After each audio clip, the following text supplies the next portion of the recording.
জামাত চরমনার বিরুদ্ধে বিএনপি জরুরি সিদ্ধান্ত নিয়েছে। কি সিদ্ধান্ত? যদিও বিএনপির এই সিদ্ধান্ত মুহূর্তের মধ্যে জয় বাংলা হয়ে যাবে, ব্যর্থ হবে, জামাত চরমনায় জিতে যাবে। বিএনপির স্থায়ী কমিটির সিদ্ধান্ত, স্থায়ী কমিটি জরুরি মিটিং করে সিদ্ধান্ত নিয়েছে যে জামাত ইসলামী, ইসলামী আন্দোলন বাংলাদেশ সহ আর অনেক ধর্মভিত্তিক দল, ইসলামী দল, এটা বিএনপির জন্য এখন আতঙ্কের নাম। এই ধর্মভিত্তিক দলের লেজ ধরে বিএনপি সারা জীবন ক্ষমতা এসেছে, বা যে কয়বার ক্ষমতা এসেছে। এখন তাদেরকে দেখতে পারে না, তাদেরকে বলে মৌলবাদী। ধর্ম এখন বিএনপির কাছে এক আতঙ্কের নাম। এই ধর্ম না থাকলেই মনে হয় ভালো হতো, হোয়াটএভার। তো এরা মাঠে নামছে জামাত চরমনে। এখন বিএনপি কি করবে? বিএনপি প্রচন্ড ভয় পেয়েছে যে জামাত চরমনের মাঠে নামছে, আমাদের কি হবে? আমাদের স্বপ্ন, আমাদের হিসাব নিকাশ সব তো পাল্টে যাচ্ছে, কি করব আমরা? পিয়ার কোণে হয়ে যায়, আবার এই জামাত চরমনের আন্দোলনের ঠেলায় কিনা আবার স্থানীয় সরকার নির্বাচন শুরু হয়ে যায়, তাহলে তো আমরা পুরোপুরি জয় বাংলা। এখন এমন একটা মাইন্ডকে চিপায় বিএনপি করেছে।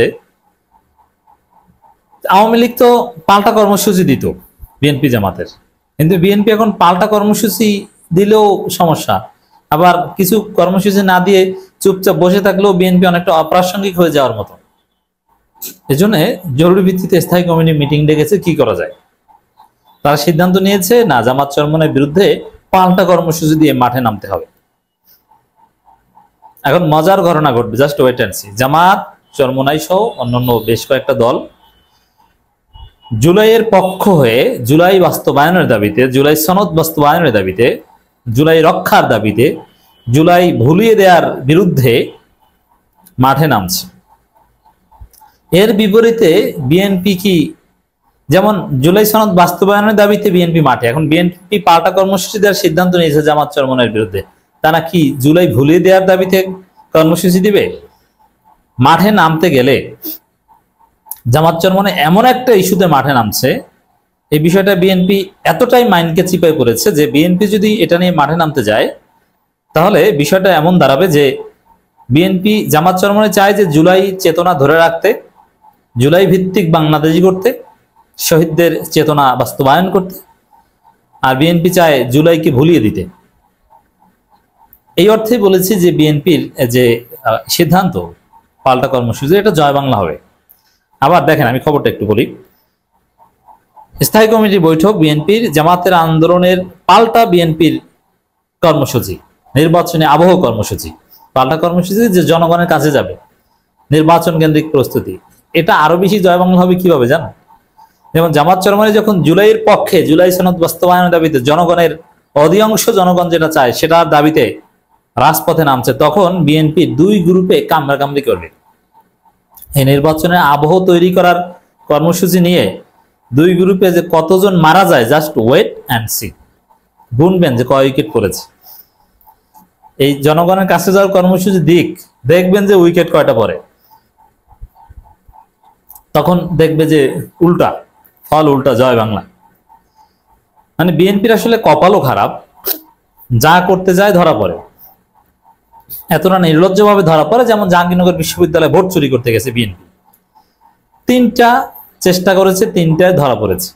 কি, মারুফ মল্লিক গিয়েছেন, মারুফ মল্লিক এই জাহাঙ্গীরনগরে ভোট কারচুপি করে দিবেন অমুক তমুক কথা বলে 50 লাখ টাকা ঘুষ নিয়েছেন, 50 লাখ টাকা চান্দা মেরে দিয়েছেন মারুফ মল্লিক। ওটা দিয়ে নাকি জার্মানিতে তার দোকানের কর্মচারী বেতন দিবেন, 50 লাখ টাকা খেয়ে দিয়েছে। এখন মারুফ মল্লিককে পাইলে স্থানীয় এমপি সে নাকি পিটাবে, এইসব কথাবার্তা শুনছি আমরা। এটা এক। মারুফ মল্লিক ধরা, চোরের মতো মারুফ মল্লিক গেছে, এই ছবি।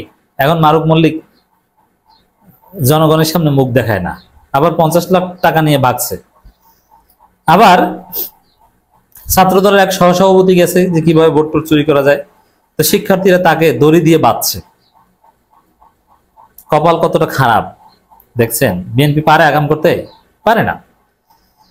আবার সাভার ক্যান্টনমেন্টে এক ব্রিগেডিয়ার জেনারেলের কাছে ফোন দিয়েছে বিএনপি পন্থী তারেক রহমানের পক্ষ থেকে, যে জাহাঙ্গীরনগরে ভোট চুরি করে কোনোভাবে আমাদের জন্য কিছু করা যায় কিনা। সেটাও আবার ফাঁস হয়ে গেছে, যে আমরা ফাঁস করে দিয়েছি।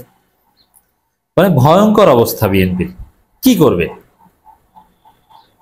এই জায়গায় বিএনপি যা করতে যায় জয় বাংলা হয়ে যায়। এখন এই জামাত চরমনের যৌক্তিক দাবির বিরুদ্ধে বা বিপরীতে যতই আপনি পাল্টা কর্মসূচি দিয়ে মাঠে থাকার প্রাসঙ্গিক থাকার চেষ্টা করেন, আপনার এই কর্মসূচি ব্যাকফায়ার করবে, জয় বাংলা হয়ে যাবে। কি ওই নিজেরা কামড়া কামড়ি শুরু হয়ে যাবে। নির্বাচনী আবহ তৈরি করতে যান, নির্বাচনী আবহ তৈরি করতে যেই তো আপনাদের জয় বাংলা হয়ে যাবে। আর এই কারণেই তো আপনার স্থানীয় সরকার নির্বাচন ভয় পান। এখন তফসিল ঘোষণার বেশ আগেই যদি আপনারা নির্বাচনী আবহ তৈরি করতে যান, তাহলে যে কারণে স্থানীয় সরকার নির্বাচন ভয় পান, ওই কারণটা তো শুরু হয়ে যাবে ভাই। আপনাদের উইকেটের পতন ঘটা শুরু হবে। লিখে রাখেন, 18 তারিখ জামাত মাঠে নামছে না, এরপরে দেখবেন যে বিএনপির কি অবস্থা হয়। বিএনপি ওইভাবে একটু বড় কর্মসূচি দিয়ে জামাতের মতো লার্জ স্কেলে মাঠে নামতে যাক, মজা বুঝবেন। মানুষের ঘরে ঘরে যাবেন নেতাকর্মীরা, ওই ঘরে ঘরে যাওয়ার পথেই তো মারামারি করবেন তারা, দুই গ্রুপ। আর মানুষের ঘরে ঘরে যেতে গেলে মানুষ ক্ষুব্ধ হয়ে উঠবে। বিএনপিকে দেখলে অনেকে দরজা খুলবে না। যেমন ঢাকা বিশ্ববিদ্যালয়ে দেখেছেন যে ভিভি ক্যান্ডিডেট আবিদ ছেলেটা মেয়েদের কাছে যায়, মেয়েরা দৌড় দেয়। ওরকম বিএনপিকে এখন মনে করে চান্দাবাজ, বিএনপিকে মনে করে ধর্ষক, বিএনপিকে মনে করে ডাকাত, চোর। ঘরে ঘরে তারা যেতে পারবে না। আর ঘরে ঘরে কারা যাবে, কোন গ্রুপের লোকজন যাবে, যেহেতু এটা নির্বাচনী আবহ কেন্দ্রিক, প্রার্থী তো 10 জন, কার লোকজন যাবে ওইটা নিয়েই তারা ঝামেলা করবে। জুলাই জাতীয় সনদ বাস্তবায়নের সংখ্যানুপাতিক পদ্ধতিতে নির্বাচনের দাবিতে কয়েকটি দল নিয়ে জামায়াতের যুগপৎ আন্দোলনের বিপরীত কর্মসূচি নিয়েছে বিএনপি। এই যে পাল্টা কর্মসূচি, এটা বিএনপির জন্য ব্যাকফায়ার করবে, আত্মঘাতী হবে। জামাত জুলাই সনদ বাস্তবায়নের দাবিতে রাজপথে নামছে, তার পাল্টা কর্মসূচি আপনাকে দিতে হবে কেন? বাটপারি, মানে আপনি জুলাই ভুলিয়ে দিতে চান। বিএনপি এই কর্মসূচির বিরুদ্ধে যে মাঠে নামছে তার ফ্রেমিং হবে জুলাই ভুলিয়ে দেয়া কর্মসূচি। মানুষ সেটা বিশ্বাস করবে। পিনাকি ভট্টাচার্য, ইলিয়াসরা মানুষকে সেটা বিশ্বাস করাবেন। Just wait and see. পাল্টা কর্মসূচি হিসাবে সারা দেশে নির্বাচনী আবহ সৃষ্টির সিদ্ধান্ত নিয়েছে দলটি। এটা করতে গেলেই নিজেরা মারামারি করবেন। এজন্য সংসদ নির্বাচনের জন্য প্রার্থী বাছাই, দলীয় 31 দফা ইতিবাচক কাজ প্রচার। আচ্ছা, 31 দফা একজন মানুষকে বিএনপি বুঝাতে পেরেছে? ফালতু। ভোটারের মন জয়ে বাড়ি বাড়ি যাওয়া, নির্বাচনী প্রতিশ্রুতি দেওয়া সহ বিভিন্ন কর্মসূচি পরিচালনা করবেন নেতারা। বিএনপি এখন এমন বেকায়দায় পড়েছে, বিএনপি যতটা কর্মসূচি প্রতিশ্রুতি দিবে প্রত্যেকটা নিয়ে ট্রল হবে, প্রত্যেকটার চুলচেরা বিশ্লেষণ হবে এবং এগুলোর অসারতা প্রমাণিত হবে যেগুলো ভুয়ো প্রতিশ্রুতি। এই যে ছাত্রদল জাকসুতে কি সুন্দর সুন্দর প্রতিশ্রুতি দিয়েছে না, ওটাকেও মেনেছে, বিশ্বাস করেছে। বিএনপির চরিত্র হচ্ছে কথা দিয়ে কথা রাখে না। কিসের প্রতিশ্রুতি? এরা প্রতিশ্রুতি মানে কি করবে? কিচ্ছু করতে পারবে না জামাত চরমনাইয়ের বিরুদ্ধে। জামাত চরমনাই তাদের এই কর্মসূচি দিয়ে রাজনীতিতে শক্তিশালী ইম্প্যাক্ট তৈরি করবেন এবং তাদের যে পিয়ার সিস্টেমের দাবি ওটা পুরোপুরি আদায় করতে না পারলেও একটা বার্গেনিং টুল হিসাবে শক্তিশালী ভূমিকা পালন করবে। কিন্তু বিএনপি কিচ্ছু পারবে না।